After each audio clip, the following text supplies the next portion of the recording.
Hello, my friends. Let's continue with the letter written by the author of The Grand Scheme of God in the Light of Quran to Stephen Hawking. It states, another astonishing fact about Quran is its meticulous preservation.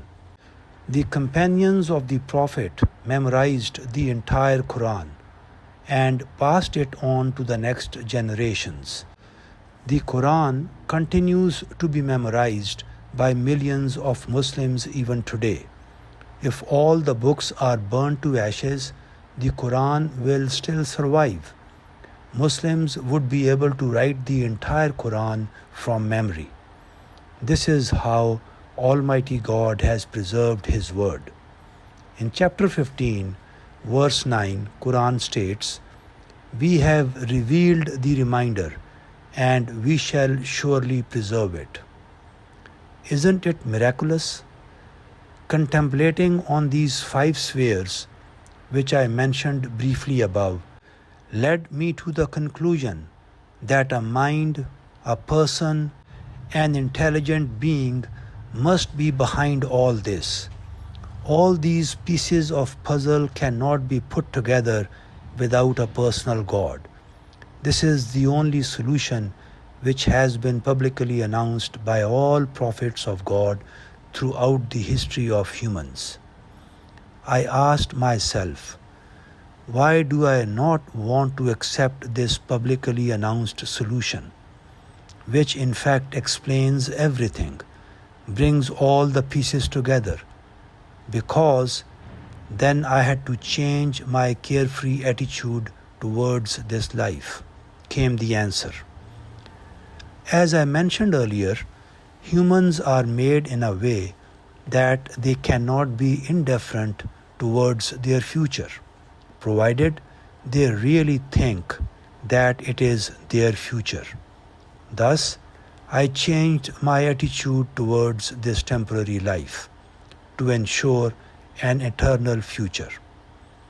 The concept of God, as given by the Quran, is that He is a person who does not have any weaknesses or bad attributes, and at the same time who has all the good attributes, thus making Him perfect. As far as His being is concerned, God is beyond our imagination, for there is nothing comparable to Him in this universe. God mentions in chapter 42 of Quran, verse 11, there is nothing like Him, and He is the all-hearer, the all-seer. So, we can only know God through His attributes. We would say that God is a conscious, intelligent being, pure from any bad attributes or weaknesses, and simultaneously possessing all good attributes to perfection.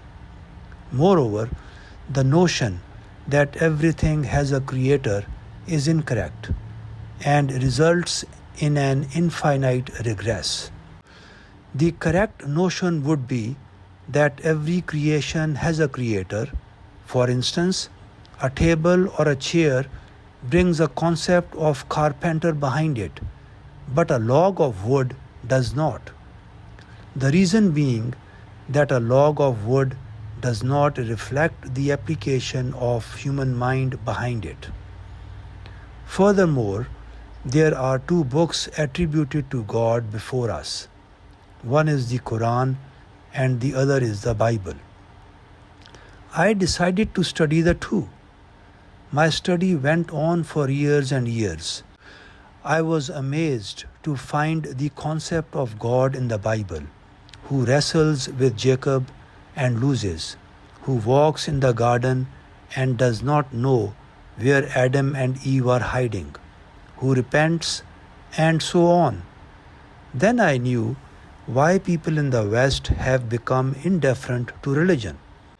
Had I been in their place, my response would not have been any different.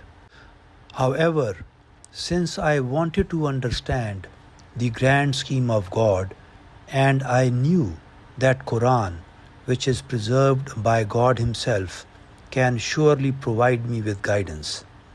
My study went on for years and years, and then the Almighty, the All-Merciful God, blessed me with the answers.